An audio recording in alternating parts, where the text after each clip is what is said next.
Hello दोस्तों, ये जो है धात्म क्षेत्रफल का ही क्वेश्चन है और यहाँ से एक क्वेश्चन अक्सर सभी एक दिवसीय एग्जामों में पूछे जाते हैं। खासकर एनटीपीसी में यहाँ से क्वेश्चन आता ही आता है। तो आइए देखिए, यहाँ पर धातु दिया गया, मिश्र धातु दिया गया है और उसके कौन कौन से घटक हैं और उसका उपयोग हम कहाँ करते हैं। जैसे यहाँ पर हमारा जर्मन सिल्वर है।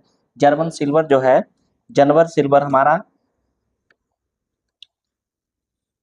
तांबा तांबा जिंक और निकिल को मिलाकर के बनता है, जिसमें 60% भाग हमारा तांबा होता है, 20% जिंक होता है और निकिल हमारा जो है वो भी 20% होता है।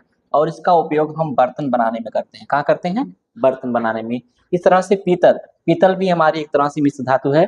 और पीतल में कौन कौन से घटक पाए जाते हैं? यह तांबा और जिंक से मिलकर बनता है।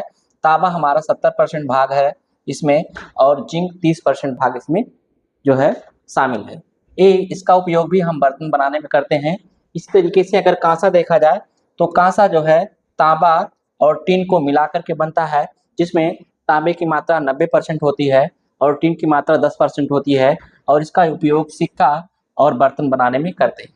इस तरीके से गन मेटल कहा जाए तो गन मेटल में तांबा, जिंक और टिन जो है ये तीन धातुएं मिलकर मिली होती हैं। इसमें 90% हमारा तांबा होता है, 2% जिंक होता है और 2% हमारा टिन होता है।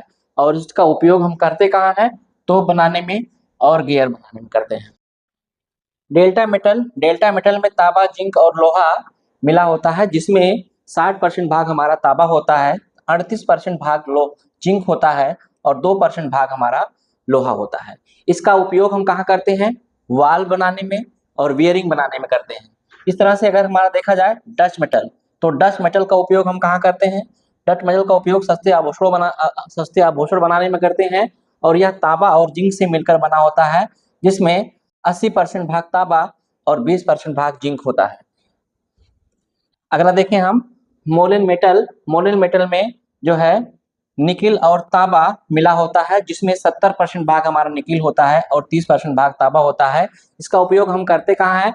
रासायनिक संयंत्रों में तथा वैमानिकी उद्योगों में करते हैं। इसके बाद रोज मेटल में विस्मित, सीसा और टिन मिला होता है, जिसमें विस्मित 50% होता है, सीसा हमारा 28% होता है और टिन 22% मिलकर के बना होता है। इसका उपयोग हम स्वचालित फ्यूज बनाने में करते हैं। इस तरह से अगर टांका देखा जाए, टांका जो है टिन और सीसा की मिश्र धातु है, जिसमें टिन 67% होता है और सीसा हमारा 33% होता है। इसका उपयोग हम जोड़ों में टांका लगाने में करते हैं। दो लोहे को आपस में जोड़ना हो तो वहां पर टांका लगाने में जो प्रयोग होता है वही हमारा टांका है। इसका जो है टिन और सीसा इन दोनों मिला करके जो है टांका बनाया जाता है। इस तरह से देखिए, मैग्नीशियम जो है एल्युमिनियम और मैग्नीशियम को मिलाकर के बनाया जाता है और इसका उपयोग हवाई जहाज का ढांचा बनाने में करते हैं। मैग्नीशियम में एल्युमिनियम हमारा 95% होता है और मैग्नीशियम हमारा 5% होता है। इस तरह से अगर देखें, अगली मिश्र धातु है। अगली मिश्र धातु हमारी कौन सी है?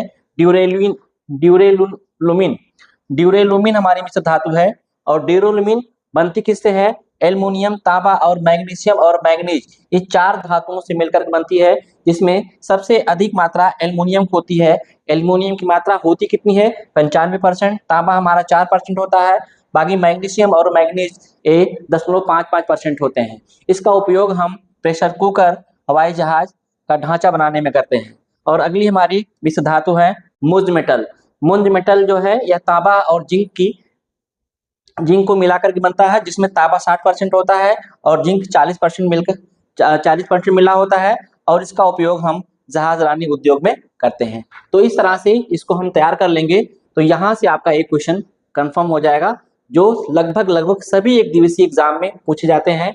खासकर आरआरबी एनटीपीसी